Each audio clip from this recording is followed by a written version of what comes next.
So this was, I think, the video itself and the ensuing cover-up was sort of similar to another police shooting in the last few years, the Laquan McDonald shooting in Chicago that Rahm Emanuel famously covered up during his election against Joey Garcia, where he probably would have lost. I mean, Cook County is a place with sometimes very low voter engagement because people correctly assume that the fix is in and there's really nothing you can do against the horrible sons and daughters of Daley's personal shabiha that the CPD started off as. But it was the same sort of thing. I mean, it's that there is an unfortunate truth in this, that the Shaver shooting is going to ultimately get more outcry from people because it is a white guy versus Laquan McDonald, a black teenager. But they're both like just horrifying spectacles where the person is not presenting any threat, and in Shaver's case, literally begging for his life.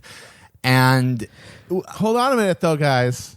He was begging for his life, but while the cop was demanding that he crawl towards him for some reason that makes no fucking sense, since he was on the ground, they could have put cuffs on him at any time. Instead, they decided to do this deadly hokey pokey with him. Okay. And then while he's crawling on the ground, he reaches back to pull up his shorts. That's fear, and that ended his life. Yeah, you got to do it. To me, like the video is one of the worst fucking things I've ever seen. It's indescribable, and the worst part about it is this, like as you said, this indecipherable list of commands that they're barking at this bewildered, terrified man who, again, is completely incapacitated, lying face down on the ground with his hands out. Okay, young man, listen to my instructions and do not make a mistake. You are to keep your legs crossed. Do you understand me? Yes, sir. You are to put both of your hands palm down, straight out in front of you. Push yourself up to a kneeling position. I said keep your legs crossed! I didn't say this in conversation. Put your hand here! Hands up in the air! And they're like, no, like crawl forward. No, slower. Yeah. Left hand behind right shoulder. Yeah. Cross your knee. Like that one point, yeah. He uncrossed his ankles, and the guy lost it. Shit, like he pulled a fucking gun out. But no, cross your ankles. Like, what do you think he's doing? Does he got the fucking 007 stabby foot shoe? This is every single one of these fucking pussies. I mean, people always go, well, do you think, most cops don't just charge their firearms? And that's fucking stupid because all of them, the ones that don't, end up covering for guys like this.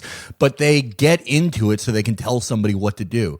That guy's dream, he played fucking Rainbow Six or some shit when he was just a pimply-faced teenager like we all were, but he internalized whatever lessons from his life to mean that one day he could bark those commands at the end of a weapon, and because it would be just some fucking father of two muling on the ground, that he could say whatever he wants, he would get no consequence, and if he killed him on fucking Periscope and got the hearts going, nothing would happen to him. They love the fucking the militarization of cops. I mean, it's about equipment and it's about things, what fucking Bradley fighting vehicles and F-22s they get to, apprehend teenagers that are loitering in an abandoned Home Depot drinking Mad Dog. But it's also about their persona. That training reflects on them. And they love to hear themselves say those like polysyllabic military words. Triangulate your position, sir. You are perpendicular to the ground. I need you in a... We were making an optical assessment. We need you in a fire negative scenario. And I mean... Do not turn this op kinetic by reaching for your shorts. I mean, yeah, every fucking cop, like who's joined the force in like the last decade with those like sort of, I go to the gym 2 times a week biceps and fucking Jax Teller's barber tattoos. They all have that fantasy that they thought they could have been Green Berets, but they had like a prehensile tail or something. What happened was, okay, so the guy was in a hotel and he was showing to his friends a pellet gun that he used in his job as an exterminator. Yeah. Right? Okay, someone called the cops because they saw someone with a gun through a window, right? Yeah. Arizona, this took place in Arizona, an open carry state, right? So like where you go for and then the one thing that I haven't figured out in any of the news accounts was why this cop had his own personal AR-15 with him while he was on duty. Apparently, this is a thing. The police officer who was recently acquitted of another incredibly suspicious-looking shooting, where it appears as though he's planting a gun on the fucking person. The killing that he committed was when he shot the guy, he was dual wielding. Like John Woo. Fucking John Woo movie style. He had a service pistol in one hand and his own AK-47 that he'd bought for his personal use in his other hand. He was one-handing an assault rifle and he had a fucking pistol in the other when he went to confront a suspect. That's what they do now. Yeah, I mean, there is again, of course, there is precedent in this in Chicago. Like, there's a grim competition that goes on with people where we argue whether NYPD or LAPD or CPD is the worst. But as a native Chicagoan, I think they're the worst. And they had this special forces unit of cops who could supply their own firearms, and they would get just fucking fully automatic weapons that were purposed to perforate a fucking marketplace in Baghdad.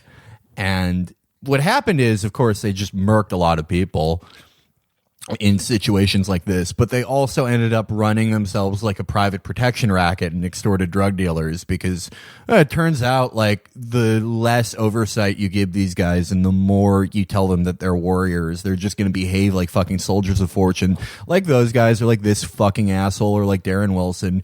They're going to act like colonial troops. They're going to act like they're in the fucking Well, that's the war. thing. And anybody who is taken aback by this, who in any way before this or still uses this as a way to sort of minimize Black Lives Matter and racial, awareness as the cause of this, saying, aha, this proves that racism isn't the issue because, this guy was white too. But they're all built, it's all connected to the same basic phenomena, which is the police are an occupying force in black communities. And that's been the case since the end of slavery, because the police in America evolved to maintain a racial underclass.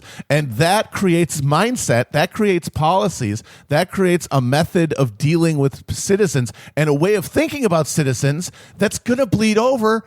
They're not just going to be able to segregate that mindset to the underclass that it was explicitly aimed towards. It's going to be anybody that they see in their line of work. Anybody is going to be that potential threat, that potential insurgent who must be dominated and who must show respect to me and basically isn't a human being. No, I would say everyone except the wealthy and powerful. Well, of course. Yeah, no, the less money you have, the more vulnerable you are to their violence. LAPD's not going to the Palisades no. with SWAT teams. It's like the money, it's like you have a bulletproof, like you have a bullet and like stun gun and mace proof vest, and it's just, instead of Kevlar, it's just stacks of cash.